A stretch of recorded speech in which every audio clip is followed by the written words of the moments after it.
Hello नमस्कार दोस्तों, मैं आपके समक्ष बैटरी से संबंधित कुछ न्यूमेरिकल क्वेश्चन लेकर आया हूं और इन न्यूमेरिकल क्वेश्चनों को दोस्तों आज हम विस्तार पूर्वक डिस्कस करने वाले हैं। और हाँ दोस्तों, सभी प्रतियोगी परीक्षाओं में बैटरी से संबंधित दोस्तों कुछ न कुछ प्रश्न आपको देखने को जरूर मिलते होंगे। दोस्तों मेरे गले में थोड़ी सी प्रॉब्लम है, आप कोऑपरेट कीजिएगा। आवाज में दोस्तों थोड़ी सी बदलाव आपको समझ में आ रही होगी, लेकिन कोई बात नहीं दोस्तों, मैं फिर भी आपके सामने खड़ा रहूंगा और आपको दोस्तों हर प्रश्न का सॉल्यूशन दूंगा। कहते हैं ना दोस्तों कि जब नाव बीच मझधार में फंस जाए तो पतवार अपने हाथ में लेना ही पड़ता है। बस दोस्तों इसी प्रकार से अगर आपकी नाव भी दोस्तों बीच मझधार में फंसी हुई है तो आपको दोस्तों खुद पतवार अपने हाथ से चलाना ही होगा, पतवार को अपने हाथ में लेना ही होगा, है ना। यही है दोस्तों, क्या है, इसी को कहा जाता है दोस्तों कि जब आप कि कोई काम करने के लिए आगे बढ़ेंगे ना तो परेशानियां सबसे पहले आपके सामने आएंगी। और जो स्टूडेंट दोस्तों जिसके सपने में, जिसके हौसले में दोस्तों दम होता है, वो इन परेशानियों से आगे निकल करके अपना काम करता है ना, अपने सपनों के प्रति वो अपना काम करता है। देखिएगा पहला क्वेश्चन है दोस्तों और इस प्रश्न को पढ़िए और इसका आंसर दीजिएगा।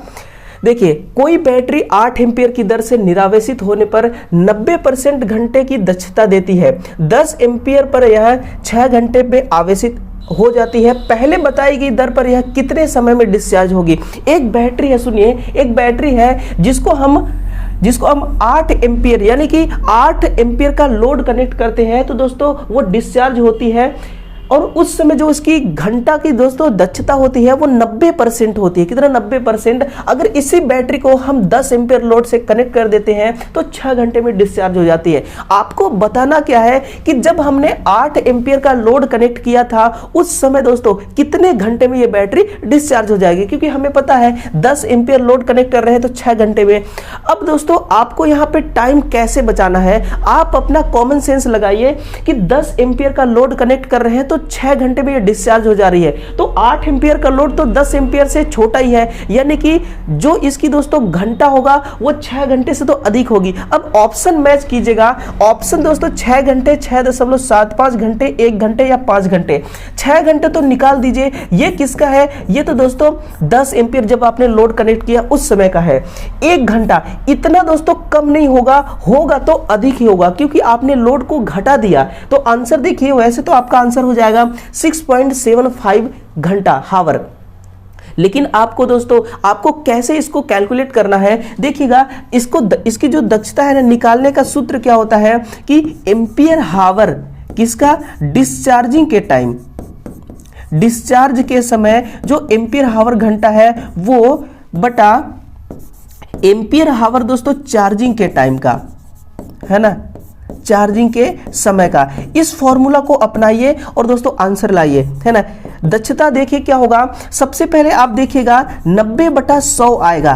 कैसे दोस्तों 90/100 आएगा कि 8 एम्पीयर का जो लोड है ना उस पे दोस्तों कितना दक्षता है, 90%। तो वही आ गया 90%, किसका 90, 100% का 90% है ना, गुणे फिर देखिए एम्पियर कितना है, 8 एम्पियर है। आप लिखेगा यहां पर 8 एम्पियर है, कितने घंटे में डिस्चार्ज होगी यही तो हमको ज्ञात करना है, बटा 10 एम्पियर का लोड कनेक्ट किया वो और कितने घंटे में वो डिस्चार्ज हो गया, 6 घंटे में। तो इस सूत्र को आप इस सूत्र के द्वारा इसका हल निकालिए, है ना। देखिएगा इसको आप तिर्यक गुणा कर दीजिए, तिर्यक गुणा करेंगे तो 90 गुणा 10 गुणा 6 हो जाएगी बराबर 100 गुणे 8 गुणे घंटे, ये हो गया।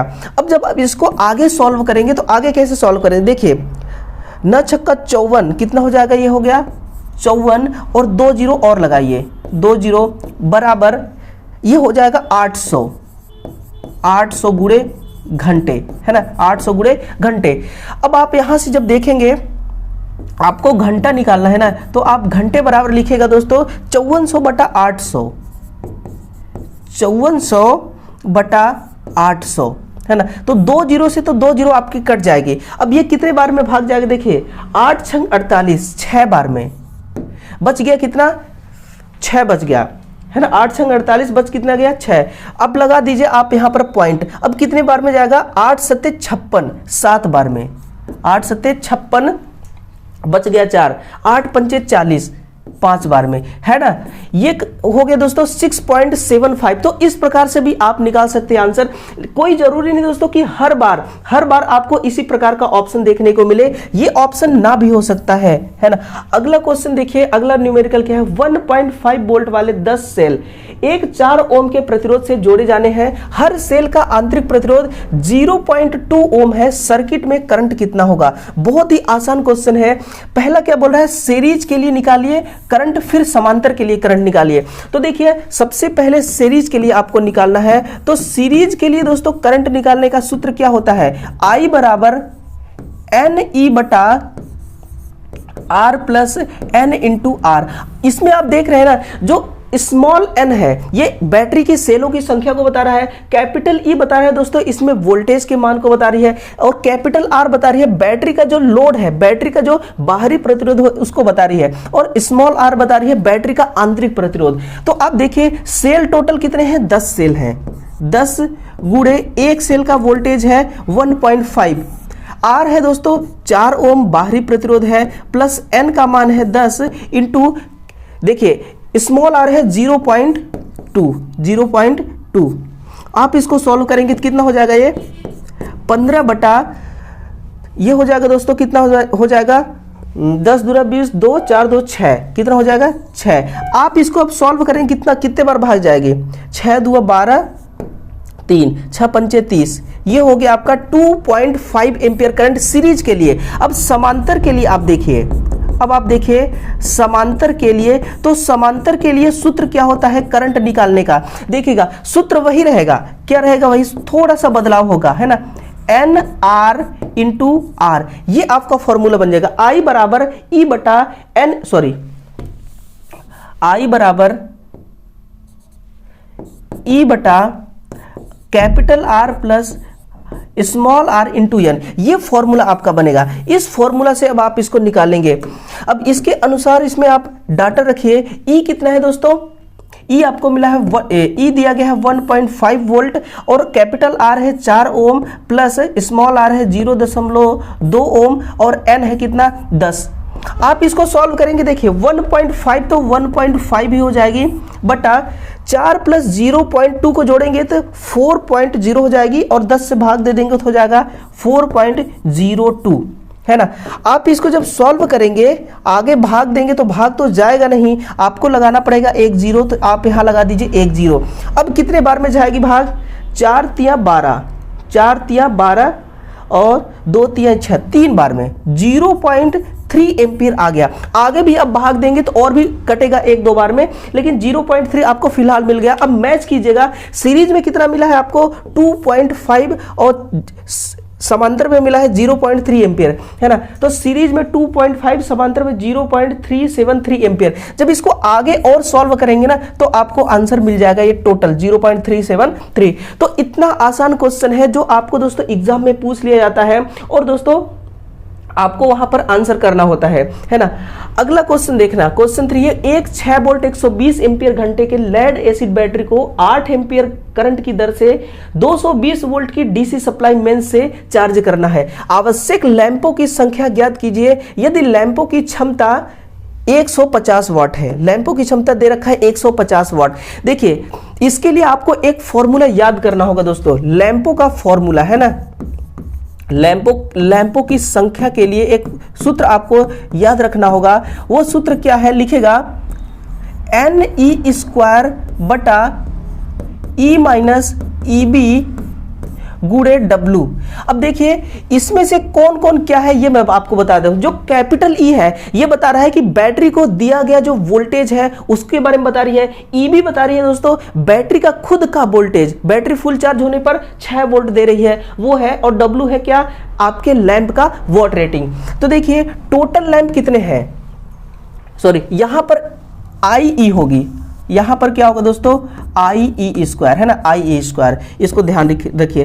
करंट कितना है इसमें, देखिए 8 एम्पियर करंट की दर है, तो लिखेगा 8 गुणे E² कितना है 220 वोल्ट, है ना, तो आप लिखे 220 गुणे 220 बटा E है दोस्तों आपका 220 माइनस EB कितना है 6 वोल्ट गुणे 150 वाट का आपका लैंप है।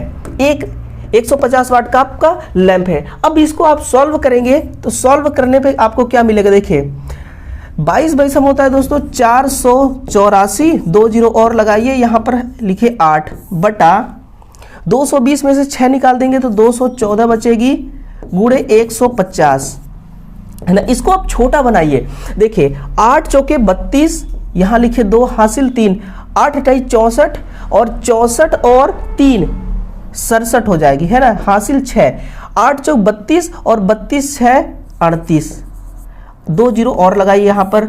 और इसको देखिए 15 चौके 60, 15 चौके 60 हो गया, हासिल 6, 15 कम 15, 15 6 21, हासिल 2, 15 दूना 30 और 30 2 32, 1 जीरो और लगाइए, 1 जीरो और लगाइए। तो ये हो गया दोस्तों। अब देखिए 2 जीरो से तो आपका 2 जीरो कट रहा है ना, इस 2 जीरो से इस 2 जीरो काट दीजिए। अब बच गया दोस्तों कितना, 3872, 321। इसमें जब आप भाग देंगे तो कितने बार में भाग जाएगा, आप भाग दीजिएगा एक बार में, पहले दीजिए एक बार में भाग जाएगी है ना। तो 387 में से 321 घटाएंगे तो कितना बचेगी है ना, ये 6, 8 में 2 6, 66 बचेगा और 2 उतर जाएगा नीचे, तो हो जाएगा दोस्तों 662। ये कितने बार में भाग जाएगी, 2 बार में। अभी और भाग देंगे आप तो आगे जाएगा पॉइंट में, यानी कि कुल मिलाकर के दोस्तों टोटल लैंप देखिए यहां पर 12 आ रहा है अभी पॉइंट में। अब लैंप तो कभी पॉइंट में आप लगाएंगे नहीं, टुकड़े में तो लैंप लगाएंगे नहीं, या तो 12 लगाएंगे या तो 13। तो 12 आ रहा है दोस्तों, 12 के बाद पॉइंट में भी कुछ आ रहा है, इसका मतलब आपको 13 लैंप लगाना होगा। ऑप्शन नंबर देखिएगा, इसका सी सही होगा। ऑप्शन कौन सा सही होगा दोस्तों, सी सही होगी।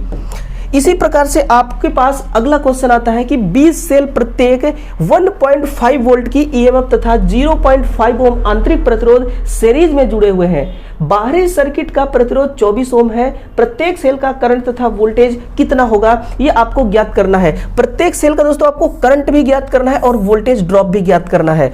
तो कैसे आप वोल्टेज ड्रॉप ज्ञात करेंगे, देखिएगा करंट ज्ञात करने के लिए I बराबर V बटा R, इस सूत्र को आपको अपनाना होगा। करंट I बराबर V बटा R, इस सूत्र को आपको अपनाना होगा। तो सबसे पहले आप देखिएगा कि इसका आंतरिक प्रतिरोध कितना है ना। सबसे पहले आप देखिएगा इसका जो आंतरिक प्रतिरोध है ना, वो आंतरिक प्रतिरोध कितना है। आंतरिक प्रतिरोध है दोस्तों देखिए 0.5 वोल्ट, कितना है 0.5 वोल्ट, और 0.5 वोल्ट टोटल 0.5 ओम टोटल बैटरी कितने हैं, टोटल 20 बैटरी हैं, तो कितना हो जाएगा 10 ओम हो गया आंतरिक प्रतिरोध। अब कुल प्रतिरोध आपको निकालना होगा है ना, साथ में आपको कुल प्रतिरोध भी निकालना होगा, क्योंकि बाहरी रेजिस्टेंस भी इसमें लगा हुआ है ना। आप देख रहे हैं ना, ये जो 24 ओम है ये एक्सटर्नल जो लोड रेजिस्टेंस है। तो आप लिखिए यहाँ पर 24 प्लस 10 बराबर कितना हो जाएगा 34 ओम। ये किसका है मान, ये है टोटल रेजिस्टेंस। अब कुल ईएमएफ आपको निकालना होगा। तो कुल ईएमएफ, एक बैटरी का ईएमएफ है 1.5 और टोटल 20 बैटरी है, तो कितने हो जाएंगे दोस्तों 30 वोल्ट हो जाएगी। कितना, 30 वोल्ट हो जाएगी। अब निकालिए I बराबर V बटा R से आप अपना करंट I बराबर V बटा R से निकालेंगे। वोल्टेज आपके सामने है 30 वोल्ट और करंट R आपको मिला है दोस्तों 34।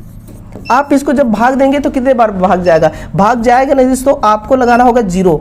आपको क्या लगाना होगा 0। अब कितने बार में भाग जाएगी, 3 8 24 240, 8 बार में। कितने बार में, 8 बार में। 0.8 एम्पियर ये आपका करंट हो गया।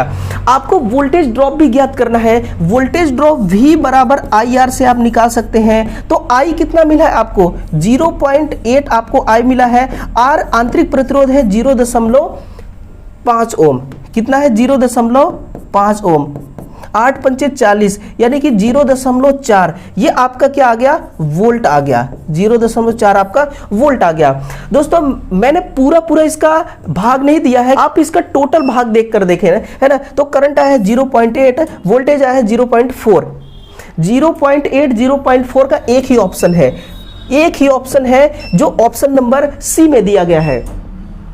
अगला क्वेश्चन देखिए, एक धातु के टुकड़े पर जिसका भार, ये क्वेश्चन दोस्तों एक ऐसा क्वेश्चन है जो हर दफा एग्जाम में पूछा जाता है। चाहे आप किसी भी एग्जाम में बैठिए, ये क्वेश्चन आपको जरूर देखने को मिलेगा, बस वहां पर डाटा चेंज रहेगा, इतना ही चेंज रहता है ना।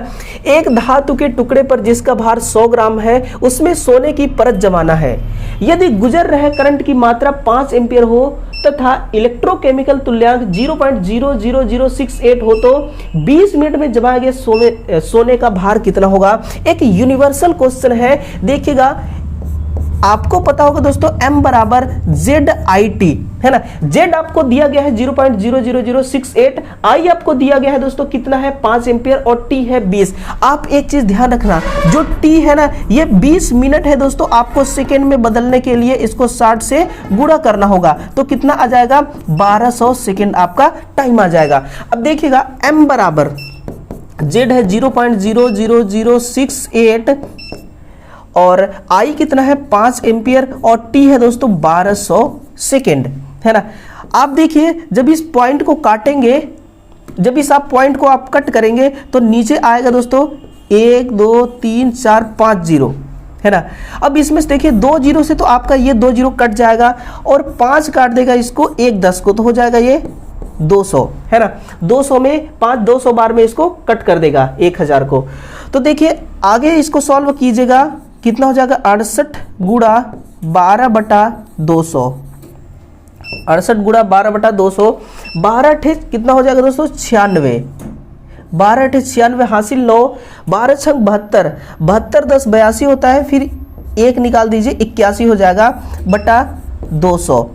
अब 816 का हाफ कितना होगा 4.08, यही होगी ग्राम है ना 4.08। ऑप्शन नंबर देखिए कौन सा सही होगा, बिल्कुल ऑप्शन नंबर दोस्तों इसका डी सही होगा 4.08। मैं भी कंफ्यूज हो रहा था, इसीलिए दोस्तों इसीलिए ये इस क्वेश्चन का जो ऑप्शन था ना बिल्कुल इतना दोस्तों सेंसिटिव ऑप्शन में बना दिया इसको कि आप अगर पॉइंट में भी अपना गुणा गणित दोस्तों गलत करते हैं ना तो तुरंत आंसर गलत हो जाएगा। इसलिए आपको बहुत सहूलियत से इसका सॉल्यूशन निकालना होगा। यदि n समान सेल सीरीज क्रम में जोड़ दिए जाए जिनका आंतरिक प्रतिरोध R ओम, स्मॉल r ओम, सिरों पर लोड कैपिटल R ओम तथा EMF E वोल्ट हो तो लोड करंट कितनी होगी। लोड करंट आपको देखिए, लोड करंट J बराबर होता है दोस्तों, ऑप्शन देखिएगा, ऑप्शन नंबर इसमें जो A है ना यही सही होगा, N/E बराबर R plus N into r, R plus N into are.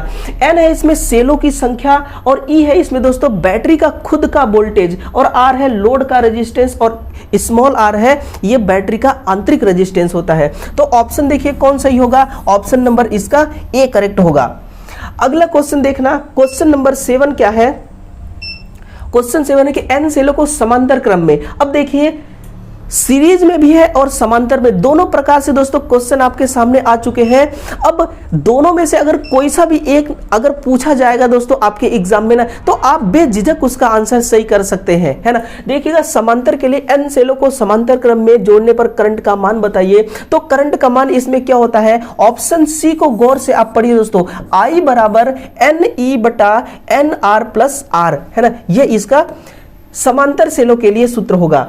आगे बढ़िए, अगला क्वेश्चन क्या था, हाँ अगला है कि बैटरी में चार्जिंग करंट कितना होता है। चार्जिंग करंट देखिए बैटरी में कितना होता है, आपको दोस्तों और कुछ याद करने की जरूरत नहीं है, I बराबर V/R को याद कर लीजिए, आपको याद भी होगा दोस्तों ये प्यारा सा सूत्र, इसी सूत्र से आप इसको निकाल सकते हैं। दिया गया वोल्टेज यानी बैटरी को चार्ज होने के लिए आपने कितना DC वोल्टेज दिया था वो, और बैटरी का EMF है ना, इसको माइनस करने पे जो आपको वोल्टेज प्राप्त होगा वही V है, और सर्किट का कुल रेजिस्टेंस। अब कुल रेजिस्टेंस में क्या क्या आ जाएगा, जो लोड में जो बैटरी में लोड कनेक्ट है दोस्तों उस लोड का कुछ ना कुछ रेजिस्टेंस होगा जिसको हम बाहरी रेजिस्टेंस कहते हैं वो, और बैटरी का खुद का जो प्लेट बना है ना उस प्लेट का रेजिस्टेंस जिसको हम बैटरी का आंतरिक रेजिस्टेंस कहते हैं। इन दोनों रेजिस्टेंस को जब आप जोड़ देंगे तो उससे जो आपको रेजिस्टेंस प्राप्त होगा ना वही सर्किट का कुल रेजिस्टेंस कहलाएगा। यही दोस्तों आपका सही आंसर भी है। अगला क्वेश्चन देखिए, 0.75% आवेशित बैटरी का अपेक्षित घनत्व कितना होता है ना। देखिएगा इसका जो आंसर है दोस्तों ये आंसर ऑप्शन नंबर इसका बी सही होगा।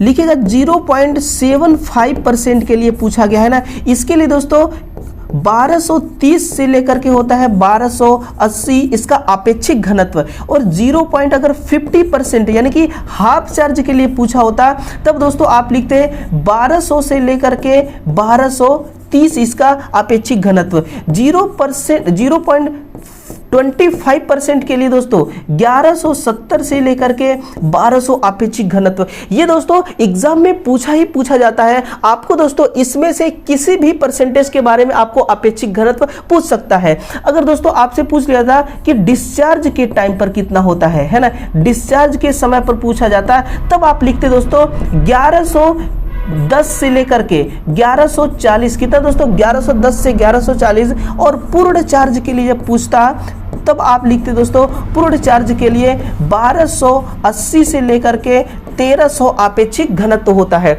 दोबारा सुनना दोस्तों, 0.75% के लिए 1230 से 1280 और 0.50% के लिए 1200 से लेकर 1230 और 0.25% के लिए 1170 से 1200 और डिस्चार्ज के टाइम पे 1110 से लेकर के 1140 होता है और पूर्ण चार्ज पर 1280 से लेकर के 1300। ये बैटरी का आपेक्षिक घनत्व होता है ना। उसके दोस्तों किसका आपेक्षिक घनत्व? इलेक्ट्रोलाइट का आपेक्षिक घनत्व ये होता है। अगला क्वेश्चन है और लास्ट क्वेश्चन देखिएगा, बैटरी की क्षमता किसमें होती है? आप दोस्तों बैटरी की क्षमता पढ़ते हैं A/H में, A/H में। तो ऑप्शन नंबर बी को आप देखिए, जो A है ना, ये क्या है दोस्तों? ये आपका करंट है।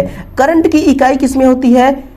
एम्पियर में होती है। और H है दोस्तों, ये क्या है? समय है। अब आप कहेंगे कि समय यहाँ पर सेकेंड में क्यों नहीं लिया गया है? तो आप दोस्तों खुद सोचिए कि जो आपकी बैटरी है, बैटरी में क्या आप लोड 1 सेकेंड के लिए कनेक्ट करते हैं या फिर कुछ टाइम, कुछ घंटे के लिए? तो कुछ घंटे के लिए आप उसमें लोड कनेक्ट करते हैं ना, इसीलिए इसकी दक्षता दोस्तों सेकेंड में नहीं, हमेशा घंटे में ली जाती है। तो इस प्रकार दोस्तों 10 न्यूमेरिकल क्वेश्चन था, जो कि दोस्तों 5 तो नॉर्मल ही क्वेश्चन थे, फॉर्मूला के अनुसार थे। बाकी जो 5 क्वेश्चन थे वो पूरी तरह से दोस्तों न्यूमेरिकल क्वेश्चन था। तो आप जरूर प्रैक्टिस कीजिएगा और अपनी प्रैक्टिस को थोड़े दोस्तों और अधिक मजबूत बनाइए, क्योंकि आपका DRDO का जो एग्जाम है दोस्तों वो पुनः रिसेंटली दोस्तों कम बैक होगा। 22 जनवरी को दोस्तों दोबारा होना है, इसलिए आपके पास थोड़ा बहुत दोस्तों समय मिल गया है ना। तो इस समय का भरपूर दोस्तों आपको फायदा उठाना है और दोस्तों 22 जनवरी को झंडे गाड़ देना है आपके अपने एग्जाम में। तो चलिए दोस्तों, कल सुबह फिर से मिलते हैं कुछ नए क्वेश्चनों के साथ। तब तक के लिए दोस्तों आप सभी का बहुत बहुत धन्यवाद। Thank you.